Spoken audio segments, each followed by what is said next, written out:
Hello and welcome everyone. This is Mr. The Never at English for Africa online channel. In today's lesson, we're going to talk about the often difficult academic skill, and that is research presentation skill. I hope you have been working on your topic all year and have read so much about it. But still, you may be worried about these two questions. How do I explain my work to others in such a short period of time? What do I focus on? Well, there are some guidelines that I'm going to share with you in today's lesson to help you with your research presentation problems. So this lesson mainly has got an objective to help you structure, organize your presentation well and score a good mark in your defense program, research defense program.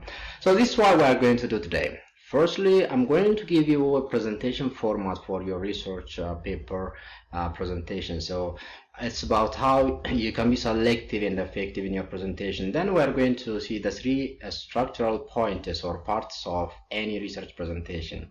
So we're going to talk about introduction, then we're going to talk about body, and then finally we are going to talk about the last part of any presentation or research presentation, that's conclusion. So we're going to focus about how you can prepare and organize these three parts. So we start with the first lesson, that is presentation format. So here is a typical research presentation format that you can use anywhere. So let's get started. Most of research presentations have got 5 up to 10 minutes. So you need to be brief enough to cover all your main points in this minute. So to me, you have to make 8 brief pointers. So research paper presentation can be done using these 8 brief pointers. Let us start looking at them one by one. So these 8 pointers, you can start with your title. So firstly, give your title to your audience. What you do is briefly explain your research title, and then you move to your research topic. Here you give background information about your topic. What have you studied and why you have studied this topic, or why you have done your research on this topic. You need to come up with some kind of reasoning out. Then you move to your research methods. Here again you have to provide brief information.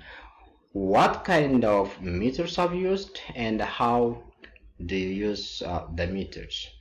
Then we go to presenting your data. So the data collected has to be brief in your explanation. What I advise you here is, if you want to be brief and use your time appropriately, try to come up with tables or figures or diagrams or any kind of chart or even pictures to help you manage the bulky information into a single category, or it will help you to be brief enough. And then the next 4 parts you need to focus on is research findings, the 5th one. So here you need to be brief in your explanation of your major findings. Just focus on your major findings. Don't come up with the bulky information. So present your results in some kind of logical order and organization. Once you have finished this, go to the implication part. Implication, when you say implications, it is about what you have learned from these major findings. Did the results meet the objectives? Try to answer these questions. And then you move to your conclusion. So what happens next? What can you give advice, professional advice for the future work? It's like making recommendation here. Once you finish, the last part of your research presentation is going to be questions. So here you try to answer questions directly and fully, which may come from your research examiners, your advisor, and even the audience. Make sure you listen carefully before you answer the question, and even don't get afraid to ask for clarification. If you are not clear with the question, just ask clarification question from your audience or examiners or the advisor. Now let's get into parts of research presentation deeply. Here I'm going to talk about the 3 parts: introduction, body, conclusion. Don't forget that making a successful presentation means about structuring or organizing your presentation using the three parts: introduction, body, conclusion. So we start here with introduction. You got 10 minutes, let's assume that, for your presentation. 3 minutes can be given or used for your introduction. So an introduction is like a roadmap that tells your audience the direction your presentation will take. So here just tell them what you are going to say. But even here you can ask two questions. How do I organize and explain my introduction? What do I focus on? Let's answer these questions briefly. There are 6 elements of introduction. So what you need to do is just follow this step and present your 6 elements logically. First, try to provide your introduction. Start your talk or your presentation by greeting your audience and then introducing yourself. Based on the time frame you do this, and then secondly you introduce your research topic. So here state your topic clearly. For instance, you may say I'm going to talk about blah blah blah. You put your point. Today I would like to discuss about the importance of Facebook, for instance, you may say. So use these expressions so as to make your research topic explanation vivid. And then you go to outline. Here you provide an outline of your main pointers. Tell the audience what your presentation will cover. From here to where you can go in your presentation. This will give them some kind of organization so as to follow you in your presentation. Then comes the fourth part, which is background information. Here you're gonna do these things. First, you provide background information about your topic and its significance. Why is it important? And then you identify the problem under your study. What kind of problem you have studied in your research, and then try to focus on the scientific observations that led you to your research topic. What motivated you to do your research on this problem or topic? Once you have finished that, just tell your audience your research objective. You can do it in 2 ways. Firstly, you may want to just tell or identify your research questions, what your paper tries to investigate, or you can just tell your main objective, what is that your paper is trying to accomplish. Don't do the same things at the same time. Just tell your research objective, that is the main objective. Don't go to the specific objectives, it takes you time, so you have to be specific enough. Don't forget 10 minutes are so small, but yeah, that's why you have to be selective. Or you can just focus on research questions, 3 or 4 research questions that your paper tries to answer. And then the 6th part of the introductory part is research methods. Here you put explanation of methods. So just answer this question: what is unique about your approach? So how you can be selective? Focus on what kind of data you have planned to get and how you made it possible. So I've tried to get this type of data using this method, using this approach. Just finish that, and then the introductory part is finished within 3 minutes. And then comes the heart of your presentation. The body part is where you have to put emphasis and put your potential extra energy you have to put here. So it takes you around 6 minutes from the 10 minutes. So what's the body? The body is where you develop the main points and present the examples and the evidence. So here you tell them what you have done in your research. I've done this thesis. But you may ask 2 questions again here. Firstly, how do I organize and explain my body? And then secondly, what do I focus on? So let's see them one by one until so that you can be successful in your research presentation. So firstly, let's focus on how do you organize the body parts. Firstly, you need to be selective. Choose the story or the main finding you want to tell your audience, and then present the data or experiments that are essential to your story or your presentation. The information in the body needs to be well structured and organized. Don't forget that. How you do that?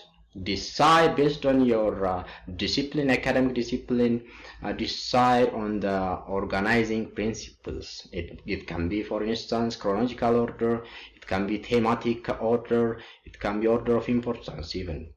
Having this in mind, make sure you provide clear links between main pointers, explanations, and examples. So try to use linking words and transitional words between your ideas. I'm going to show you this with an example. And then try to come up with some kind of visual aids to engage your audience.